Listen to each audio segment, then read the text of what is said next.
What's up everyone, in this video I'll show you how to add a Jotform or how to embed a Jotform in your Wix website. So here I'm on my Jotform website here. I should log in or sign up for free if you don't have an account. Now let's create a form pretty quickly from a template. Let's say I want this one, use template.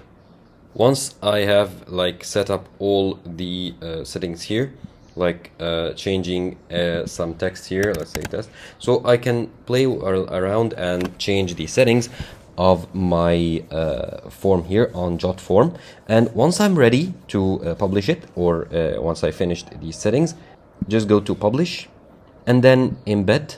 And here you would want to copy the embed code. However, you should sign up or log in first. So I'm going to log into my account, click on sign up. Okay, once I've logged in, I can copy the embed code right here, copy it. Then go to my Wix website. Let's say I want to add the form on this site, my site 12, for example. Just go ahead and edit site, click on edit site. It'll open up in the Wix Studio website editor.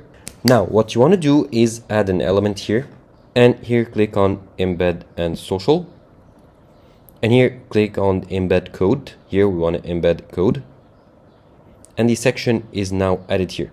Now, if I click on the section itself to double click to open it, and here I want to paste the embed code that I have copied from Jotform. Now, update it. Okay, and after a few seconds, your Jotform here, as you can see, the form is now added. Of course, the size I should edit or enlarge the site to allow all the form to show up. However, this is the way.